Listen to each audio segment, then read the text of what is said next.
The numbers for Orange County and LA County came out, and it's very interesting which county is more stable. Those articles, as well as I'm going to go over what flippers are thinking and what's happening out there. And again, another warning from JP Morgan.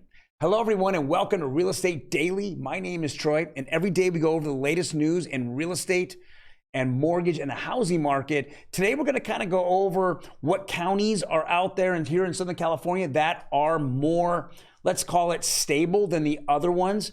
And so I'm gonna go over that. But before we jump into all of it, let's go ahead and hit that subscribe button. Boom, boom, boom. And then as we go, hit that like button. I'm gonna give you some of the best content here in Southern California and anywhere in the United States. Let's do it. Now, this is from Rocket Homes. Rocket Homes comes out every single month and they go over all the counties throughout the United States. I have my own way I calculate things, but they go over on a month-to-month basis. I go on a week-to-week basis. So let's go take a look at this. First of all, it's asking, Orange County, where are we at? Are we neutral market? Are we a seller's market or buyer's market? Well, if we look last week, I came over an article with Zillow, and Zillow talked about where is the market falling? What's the big cities and counties that the market is having problems? And they went over the biggest areas were in the West Coast, and they said Los Angeles and Orange counties were some of the counties that were really suffering. I have made a contention that those counties aren't suffering whatsoever, and that Zillow numbers, just like their Zestimates, are so far off that they don't know what they're doing. And I'm going to continue to contend that because their numbers, as well as Redfin's numbers, are not accurate. So let's go over what Rocket said here. First of all, are we in a seller's market, a neutral market, or a buyer's market? Well, what's the determination? Is the value of the homes going up? If they are, well, then we're in a seller's market. Well, here we go. From 2021 to 2022, in September, it looks like we're continually in that seller's market. But what is more important? What's the difference? Well, we're seeing a 15% difference between 2021 and 2022. So the average home in Orange County has gone up 15%. Now, if you were to look in an average dollar amount, all you people here in Orange County, it's pretty much up almost $130,000 in equity that you've received. This is fantastic. Everyone should be rejoicing. In this environment, Orange County seems to be a county that has quite a lot of money in it, and we're seeing that people still are going towards it. They want to buy homes in it. It's more safer communities.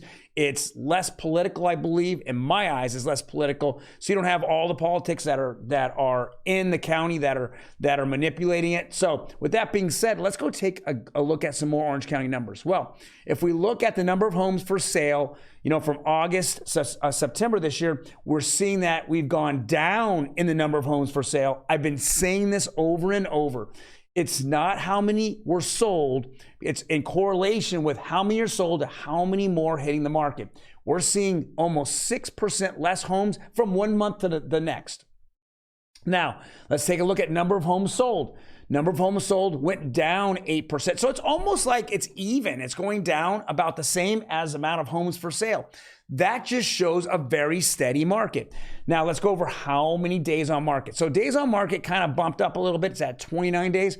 I've always said this. I've been saying it now for the past six to 9 months. The houses that are selling are the ones that are, let's say, fixed up or updated. The houses that are sitting on the market and are showing they're sitting on the market are the ones that need work. If I have, a home that's dated, that looks like they're 70s or 80s, it just sits on the market because those sellers look at unreal expectations. They want to sell their homes at what they feel is market. But only good real estate agents realize that if your home is not updated, you'll see lower offers and you'll sit on the market longer until you realize that your house is just not as attractive to millennials or the buying pool that is out there.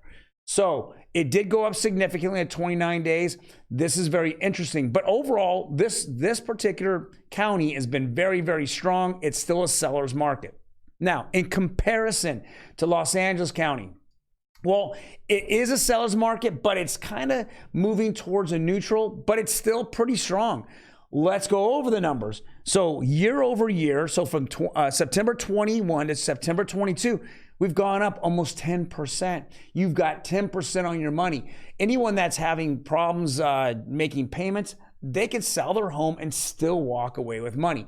So the average person, the average homeowner in the county of Los Angeles has received $75,000 in equity year over year. That's fantastic news. I mean, where the average is $856,870 is the average home price sold in the county. That is fantastic. I mean, if you look back at 3 years ago, we're in the sixes. Now we're in the eights, the mid eights. Anyone that's been a homeowner is showing strength. They show that they have, a lot of money tied up in their house. They're probably house rich, whether they are, in their finances and their bank accounts, a whole different story, but they're house rich and there is no question about it.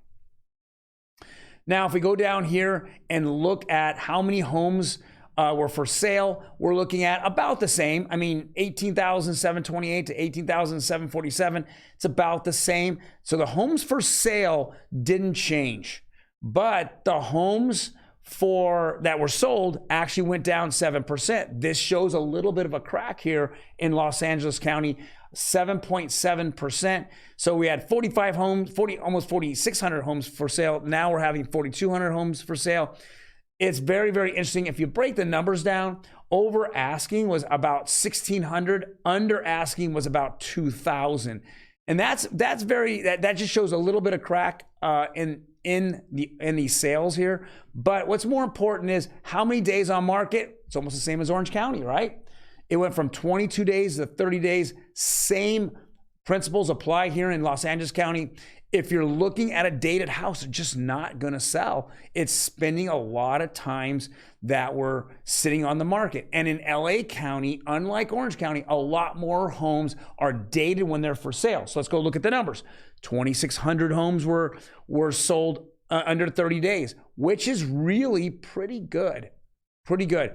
114 were sold, or 1,400 were sold for 30 to 90 days. So these are the numbers. If I were to look at it, which county is stronger? I literally know that Orange County is much stronger than LA County.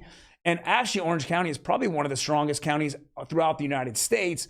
I really feel that, living in there, you're going to have a better quality of life in the county overall. Now, we know in LA County, there are certain really high-end areas that are obviously the quality of life is very high.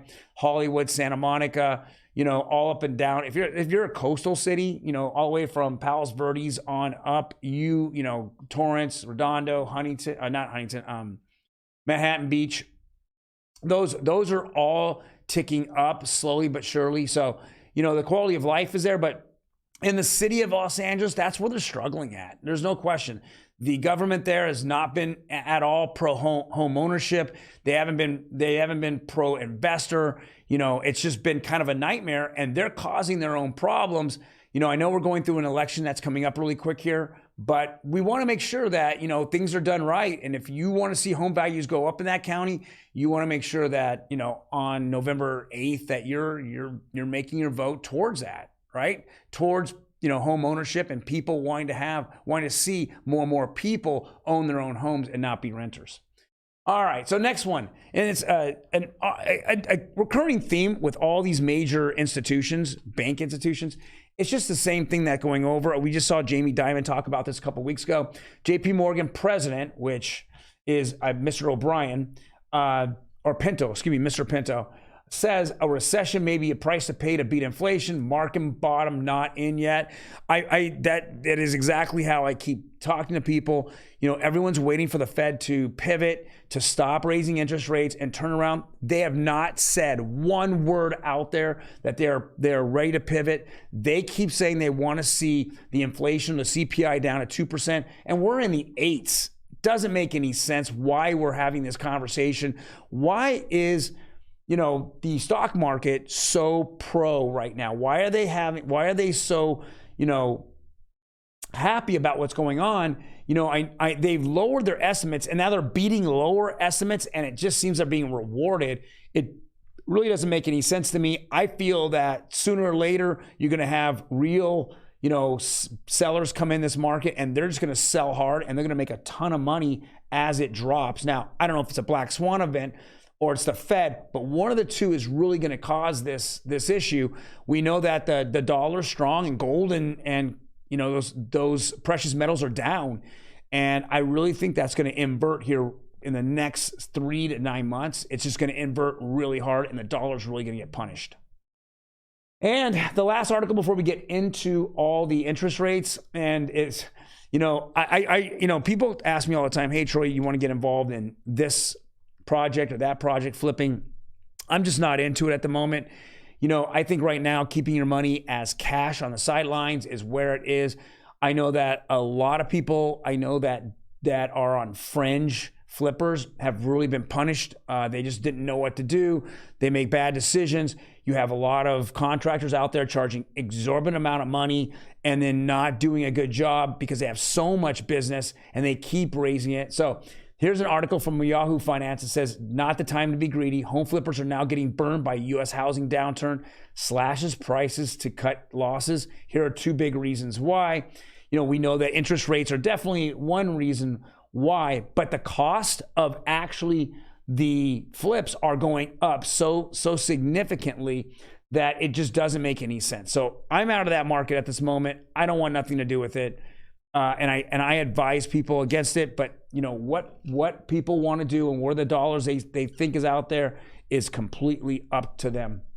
Let's go to the last article. Where's interest rates at? Interest rates on Friday, 30-year conforming, which is conventional, it just bumped up slightly. 30-year FHA, it went up about 4 basis points. So it's just on the fringe of 7% as well. You know, jumbo's flat. We saw a little bit of drop in 15-year, but I mean, who wants to deal with the 15-year when you can go and get an adjustable 30-year rate at lower? And you know, right now, you know, if someone were to ask me, hey, Trey, where do you want to go for, you know, getting good interest rates? Well, let's go check on the banks that don't rely on the Fed, and those are credit unions, right? I'm gonna have, in fact, tomorrow, and if Emmy can write this down, tomorrow, let's go over some of the rates at some of the local federal credit unions that are out there, and see where it's at, because that would be a fantastic show. I think I'll do that tomorrow, and that'll be a great show, because I know a lot of you out there are like, where do I go? What do I do? What, you know, how do I qualify to get into a credit union? And what their rates are significantly different, but their programs are as well. So do I fit that box? Does it make sense? So, well, guys, thank you very much for joining me today. If you like the content, please hit that like button. Otherwise, if you have any comments, please leave them below.